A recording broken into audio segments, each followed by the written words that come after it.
আসসালামু আলাইকুম। আজকে একটা চিঠি পড়ে সবাইকে শোনাবো। অবরুদ্ধ নিশীথের একজন পাগল পাঠিকা জয় আমিরের একজন পাগল প্রেমিকা সে লিখে পাঠিয়েছেন। চলুন শুরু করা যাক।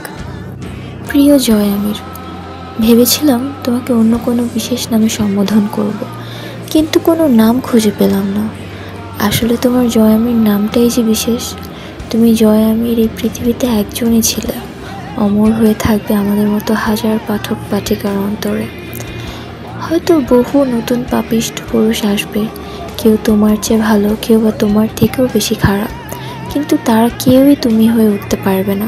তোমার শূন্যতা হয়তো কোনো দিনও কাটাতে পারবো না, কিন্তু আমার অন্তরে বিশেষ মানুষের তালিকায় তোমার নাম চিরকাল থাকবে।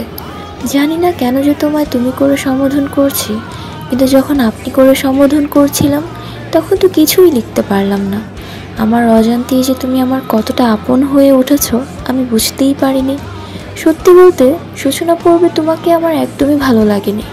তোমার লুঙ্গি পরা, ধূমপান করা, র্যাগ দেওয়া, রাজনীতি করা সবটাই আমার অসহ্য লাগতো। বিশেষ করে তোমার গালি দেওয়া আমার একটুও ভালো লাগতো না।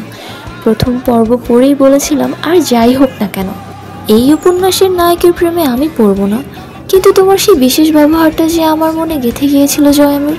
ঘুমের ঘোরে তোর তোমার এত কাছে এলো, তবুও তুমি ওকে ছুঁলে না। তুমি বলো তুমি নাকি কোনো সাধু সন্ন্যাসী না, তুমি খারাপ, কিন্তু খারাপ মানুষ যে নারীর দুর্বলতার সুযোগ নেয় জয় আমির, এভাবে তুমি আমার মনে জায়গা করে নিলে জয় আমির। জানো জয় আমির, তুমি প্রথম কবে আমার মন ভেঙে দিয়েছিলে? যখন তুমি অন্তুকে বদনাম করেছিলে। সেদিন তুমি অন্তুর সাথে যা করেছিলে তা ছিল একজন নারীকে হাজারো মানুষের সামনে বসনহারা করা। সেদিন অন্তু হেরে গিয়েছিল একজন নারী হিসেবে, একজন আদর্শ পিতার আদর্শ মেয়ে হিসেবে। তুমি সত্যি খুব খারাপ জয় আমির, খুব খারাপ তুমি। জয় আমির জানো, আমি না তোমার মতো মাছ খাই না।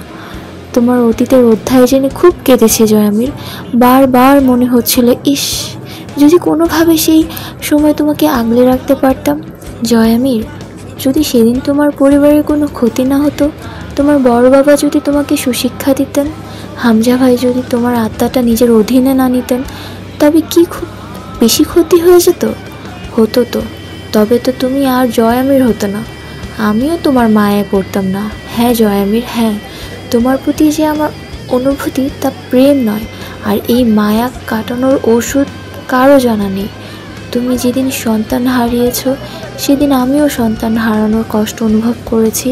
খুব কি ক্ষতি হতো যদি তুমি বাস্তব হতে, তুমি এক সুপুরুষ হতে, তোমার আমার প্রেম হতো, বিয়ে হতো, সংসার হতো, আর 6টা সন্তান হতো। আচ্ছা, তুমি যদি জয় আমির না হতে তবে খুব বড় বিজ্ঞানী হতে, হয়তো খুব নাম করা একজন পদার্থ বিজ্ঞানবিদ হতে। আচ্ছা, তুমি যদি পদার্থ বিজ্ঞানের প্রফেসর হতে তবে আমি নিশ্চয়ই তোমার শিক্ষার্থী হতাম। কেমন হতো আমাদের দেখা সেই ক্লাসরুমে? যাই হোক, তোমাকে নিয়ে যে কত শত কল্পনা করি তা বলে শেষ করতে পারবো না। তুমি মানুষটা আমার কল্পনাতেই সম্পূর্ণভাবেই আমার। তোমাকে আমি যেভাবে খুশি ভাবতে পারি, এটা আমার একান্ত ব্যক্তিগত অধিকার। আমি জানি না তুমি দেখতে কেমন, কিন্তু আমার কল্পনায় তুমি অতুলনীয়, অসাধারণ। তোমাকে ইদানিং খুব বেশি হ্যালোসিনেট করি। আচ্ছা, আমার কি ডাক্তার দেখানো উচিত?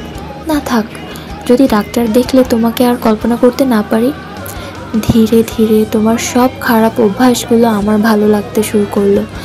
আমাকে তুমি নিজের রঙে রাঙিয়ে দিলে জয় আমির। আমিও তো তবে পাপিষ্ঠ নারী হয়ে গেলাম। হ্যাঁ, আমি পাপী, তোমাতে আসক্ত হয়ে আমি পাপী।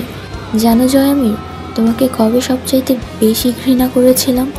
যেদিন তুমি আব্দুল আহাদকে খুন করলে। ভেবেছিলাম তোমার জন্য আর কাঁদবো না, কিন্তু পারলাম না জয় আমির। তোমার মৃত্যুতে সেদিন যেভাবে কেঁদেছিলাম, কেউ দেখলে ভাবতো আমি হয়তো বিধবা হয়েছি।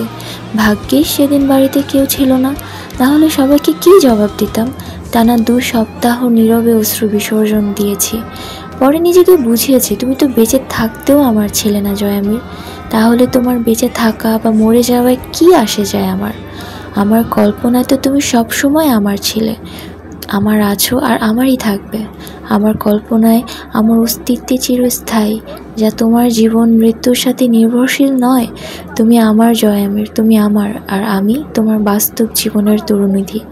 ইতি, তোমার অভিশপ্ত প্রেমিকা মিথিলা। ধন্যবাদ। কেমন লাগলো? কমেন্টে জানাবেন।